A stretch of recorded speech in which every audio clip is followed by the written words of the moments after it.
ایک عالم دین نجف کا کہتا ہے کہ میں نے بہت حساب کتاب بڑی ریاضت کی، کہیں سے میں نے لیا وظیفہ اور جا کر ریگستان میں بیٹھ گیا، حصار کھینچا اور عمل شروع کر دیا۔ امام سے ملاقات کرتا رہا پڑھتا رہا تو امام آ گئے۔ امام نے بولا بھائی ہاں کیا سوال ہے؟ اب اتنا مگن تھا ذکر میں کہ یہ بھول ہی گیا کہ میں نے امام کو بلایا ہے۔ کہتا نہیں مجھے کوئی کام نہیں ہے، اسے پتہ نہیں کوئی اور ہے۔ انہوں نے کہا کوئی کام ہے تو پوچھو۔ اب وہ غافل، تو امام نے بولا عجیب لوگ ہیں، بلاتے بھی ہیں پوچھتے بھی کچھ نہیں ہیں۔ اب جب اس کو یہ محسوس ہوا کہ امام تھے تو اب یہ امام کے پیچھے دوڑا۔ اب یہ جتنا دوڑتا تھا امام اتنا اس سے دور ہو جا رہے ہیں۔ ایک جگہ پہ دیکھا امام ایک دروازے میں داخل ہو گئے، یہ پیچھے آ گیا۔ اب اس نے دروازہ کھٹکھٹایا تو کوئی شخص باہر نکلا، کہا وہ مجھے امام سے ملنا ہے۔ کہا میں ایک منٹ پوچھ کے آتا ہوں۔ گئے تو اس نے دیکھا امام کو بلا لیا، یہ دیکھا تو امام بیٹھے ہوئے ہیں، قرآن کھلا ہوا ہے۔ اب جیسے اس نے امام کو دیکھا نا تو جو اس کے ذہن میں تھا سب بھول گیا۔ یہ امام ہے، امام کو دیکھ کے آدمی کو کہاں کچھ یاد رہتا ہے۔ امام کو دیکھا، صرف سلام کیا، التماس دعا، جیسے باہر نکلا سارے سوال یاد آ گئے۔ سوال پوچھنے تھے اس نے۔ اب جب سوال یاد آئے اس نے دوبارہ دروازہ کھٹکھٹایا تو پھر وہی شخص باہر آیا، کہا مجھے امام سے ملنا ہے۔ کہا امام تو نہیں ہے۔ کہا کیسی باتیں کر رہے ہو، ابھی تو امام تھے، جھوٹ بول رہے ہو۔ وہ شخص عجیب سا ہو گیا، کہا کہ میں اتنے سالوں سے یہاں پہ ہوں اور تم میرے پر تہمت لگا رہے ہو، میں جھوٹ بول رہا ہوں، امام نہیں ہے۔ کہا میں ابھی آیا تھا، تو کہا اس وقت تھے، ابھی نہیں ہے امام۔ کہا ہاں مگر امام کا ایک شاگرد بیٹھا ہوا ہے، اگر سوال پوچھنا۔ اس نے بولا چلو شاگرد سے پوچھ۔ جیسے اندر گیا تو دیکھا اسی حالت میں جو شخص بیٹھا ہوا تھا اس کو یہ پہچان گیا، وہ سید ابو الحسن اصفہانی جو اس زمانے کے مراجع تھے، کہ جنہوں نے سخت سردیوں کی راتوں میں امام سے توسل کیا تھا جب ان کے والد انہیں حوضے سے واپس لینے آ گئے تھے۔ تو اس وقت انہوں نے کہا تھا کہ پروردگار میں بھوکا رہ لوں گا مگر مجھے امام کی نوکری کرنی ہے۔ پھر امام نے بھی اتنا دیا کہ اپنے زمانے کا مراجع بنا دیا نجف۔ جب انہوں نے دیکھا مگر ان کو یقین نہیں آیا کہ یہ بہرحال وہ ہوں گے، انہوں نے چلو جو بھی ہے، سوال پوچھے، جواب لیے، گھر چل دیے۔ جیسے ہی نجف پہنچے تو ان کے ذہن میں خیال آیا، اب ہوتا ہے نا اندر کے، پتہ یہ ابو الحسن اصفہانی اس مقام پہ، میں امام کے شاگرد، امام کی جگہ پہ، ذہن میں خیال آیا تو کہا میں گھر جاتا ہوں، ان کے دیکھتا ہوں، پوچھتا ہوں۔ جیسے ہی گھر کا دروازہ کھٹکھٹایا تو انہوں نے اندر سے آواز دی فلانا شخص آیا ہوگا، دروازہ کھولو، یعنی خادم۔ جیسے ہی دیکھا تو اسی حالت میں سید بیٹھے ہوئے جیسے وہاں بیٹھے ہوئے تھے۔ پھر اس نے وہ سوال پھر پوچھے، ہاں میں دوبارہ چیک کرتا ہوں۔ جیسے ہی سوال پوچھے سید نے کہا مگر میں نے تمہیں جواب نہیں دیا گیا، تو ایک دم شرمندہ ہو گیا۔ خوب یہ انسان جو اس قابل ہو جاتا ہے، امام کی نوکری کرتا ہے، امام کی جگہ پہ چلا جاتا ہے، زمانہ، مکان، ٹائم اس کے لیے ختم ہو جاتا ہے۔ کیا ہے یہ؟ کہانیاں نہیں ہیں، داستانیں نہیں ہیں، حقیقت ہے یہ کیسے ممکن ہے؟ وہ یہ روایات ہیں۔ پانچویں امام باقر علیہ الصلوۃ والسلام، اللہ صلی علی محمد۔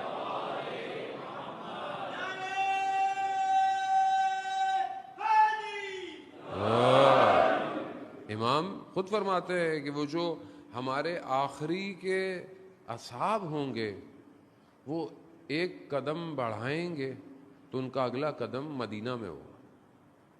اب یہ ظاہر ہے یہ کوالٹیز تب ہوں گی نا کہ جب ہماری روح مضبوط ہوگی، بدن مضبوط۔ اچھی بات ہے بدن کا خیال رکھیں، صحت کا خیال رکھیں، جوان کو ایکسرسائز کرنی چاہیے، ورزش کرنی چاہیے، اپنے آپ کو مطلب مضر صحت سے جو چیزیں اسے دور کرنا چاہیے، لیکن بدن سے زیادہ روح کو طاقت چاہیے۔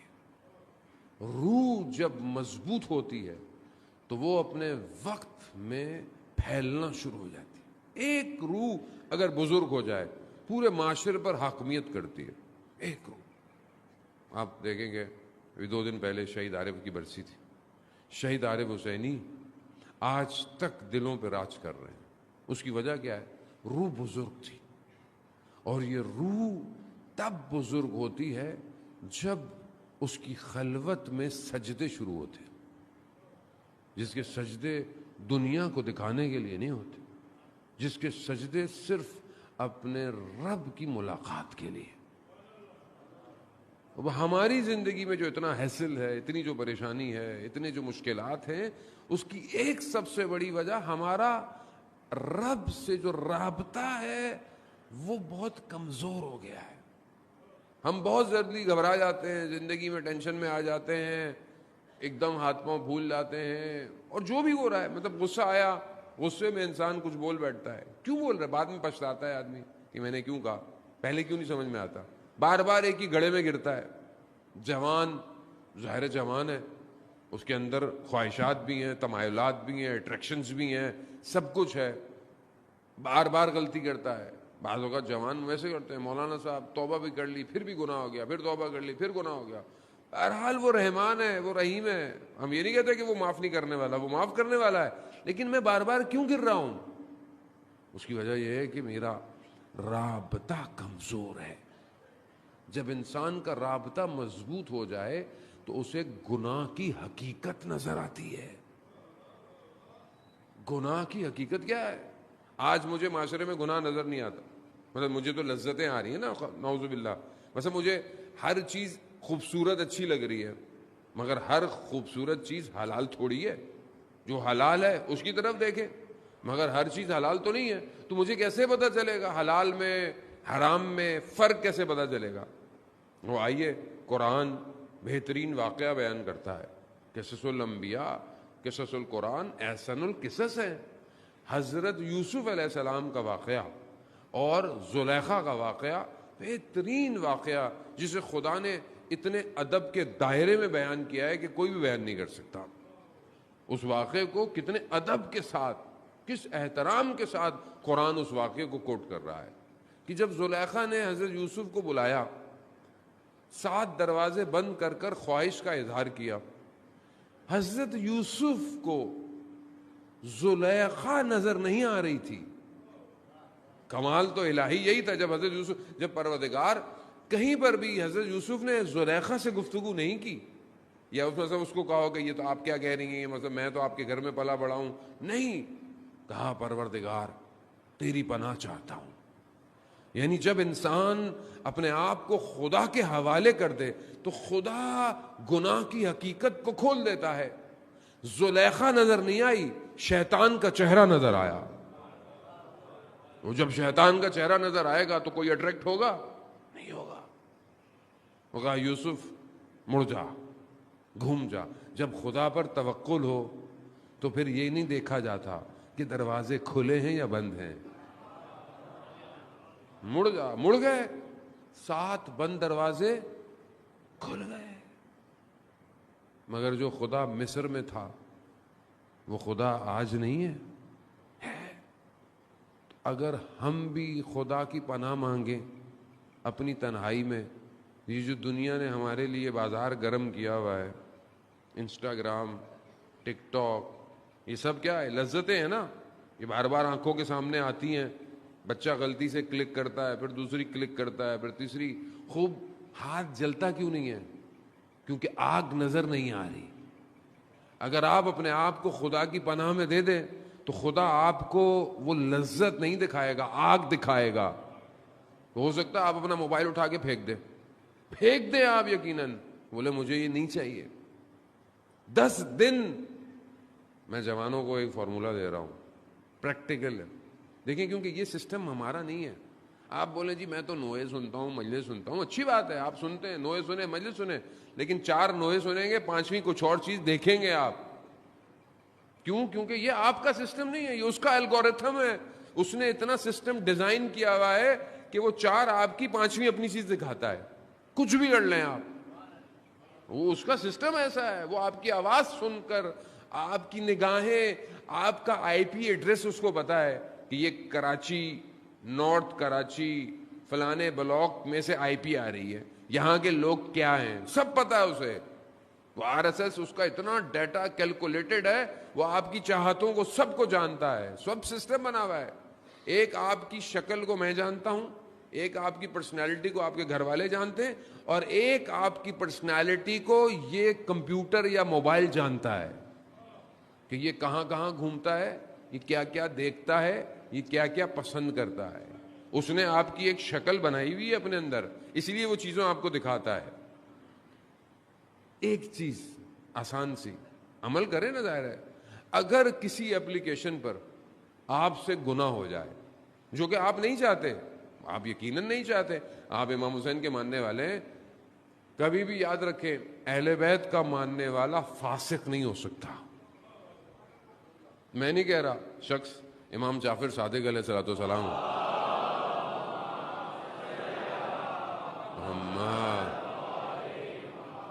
شخص امام کے پاس آیا، مولا آپ کے چاہنے والا ہے، غلط کام کرتا ہے، یہ کرتا ہے، وہ کرتا ہے، کیا کریں؟ ان سے رابطہ رکھیں؟ امام فرماتے ہیں ہمارا ماننے والا فاسق نہیں ہو سکتا، اس کا عمل فاسق ہو سکتا ہے، خود فاسق نہیں ہے۔ تو ہمارے عمل خراب ہے نا، خدا نہ خواستہ۔ تو اگر کسی اپلیکیشن پہ غلطی سے گناہ ہو جائے، نگاہ خراب ہو جائے، اپنے آپ سے عہد کریں ایک ہفتے تک میں یہ اپلیکیشن نہیں کھولوں گا۔ کھولے کریں، اپنے آپ کو مضبوط۔ آگ ہے، آگ، یہ آگ آپ کے نفس کو کھا رہی ہے۔ حضرت یوسف کی گواہی دے دی تھی بچے نے کہ حضرت یوسف جو ہیں وہ مطلب ان کا غلطی نہیں ہے، صاحب ہے، قرآن کہہ رہا ہے، بچے نے گواہی دی کہ کرتا اگر پیچھے سے بٹا ہے تو پھر زلیخا گناہگار ہے، کرتا آگے سے بٹا ہے تو پھر کرتا پیچھے سے بٹا تھا۔ تو گواہی تو دے دی تھی، چھوٹے سے بچے نے دی۔ پھر بھی حضرت یوسف نے کہا پروردگار ایسی دنیا سے بہتر تو مجھے زندان میں ڈال دے، زندان میں، تاکہ میں تیری عبادت تو کروں۔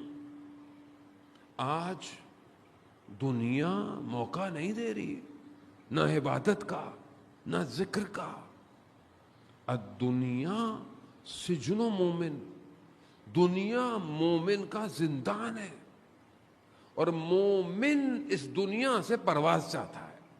آپ یقین کریں، جو ہم لوگ کہتے ہیں بہرحال اللہ سب کو اچھی زندگی دے، صحت دے، لیکن سلامتی والی زندگی دے۔ خود امام سجاد علیہ الصلوۃ والسلام ارشاد فرماتے ہیں، اللہم صلی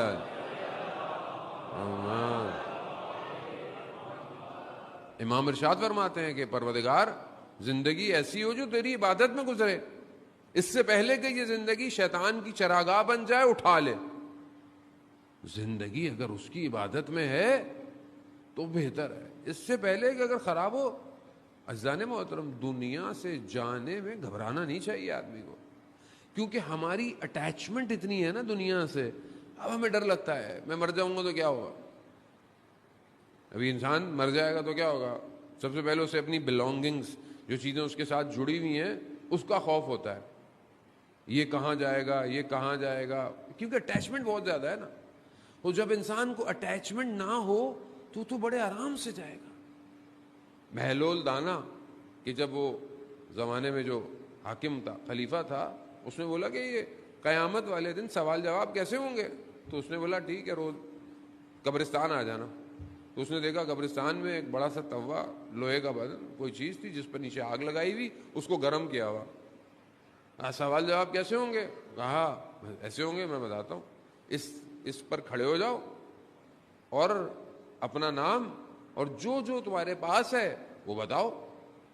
وہاں پہلے تم کھڑے ہو، بہلول دانا گئے، اپنا نام بتایا، دو تو کپڑے تھے، بولا یہ ہیں، واپس آ گئے۔ اب بادشاہ سلامت کھڑے ہوئے، وہ عالی جناب میں ہی پاؤں چل گیا، نام اتنا بڑا جیسے ہمارا ہوتا ہے علامہ، حجت الاسلام، مسلمین، اور پتہ نہیں کیا کیا، ہم ناموں میں ہی پھنس گئے ہیں آج کل۔ تو یہ انسان نام میں اتنا پھنس گیا، وہ نام میں پھنس گیا وہ، تو ابھی وہ بتاتا کہ میں یہ لباس ہیں، یہ کپڑے ہیں، یہ تخت ہے، یہ تاج ہے، یہ ہیرے ہیں، تو قیامت ایسی ہے، جتنا کم سامان ہوگا اتنا سفر آسان ہوگا، جتنا رکھو گے اتنا جواب دینا ہے۔ مولا کائنات حضرت علی ابن ابی طالب علیہ السلام.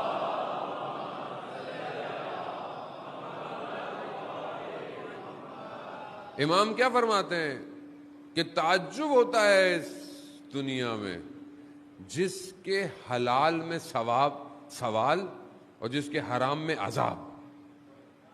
مطلب حلال کمائیں گے تو سوال جواب دینا ہے آپ کو، بھائی کیا کمایا، کہاں رکھا، اور حرام کمایا تو عذاب ہی عذاب ہے. کیا آدمی زندگی میں اتنی ٹینشن لے کے گھوم رہا ہے؟ اس کا مطلب یہ نہیں کل سے گھر جائیں بولے میں نے تو کچھ بھی نہیں کرنا. مولانا صاحب نے بولا ایسا کچھ نہیں ہے، آپ کو زندگی گزارنی کیونکہ یہ زندگی وسیلہ ہے آخرت تک جانے کا، لیکن دل نہیں لگانا. دل نہیں لگائیں. اب جوان تو ماشاءاللہ بیٹھے ہوئے اتنی جلدی دل لگاتے ہیں کہ بس اب کیا کہیں ان جوانوں کو. اتنی جلدی دل لگتا ہے اتنی جلدی دل ٹوٹتا بھی ہے، کیونکہ اصل میں یہ پتہ نہیں ہے نا کہ دل لگانا کہاں ہے. وہ ایک شخص اسی طرح جوان تھا، عاشق تھا کسی کا.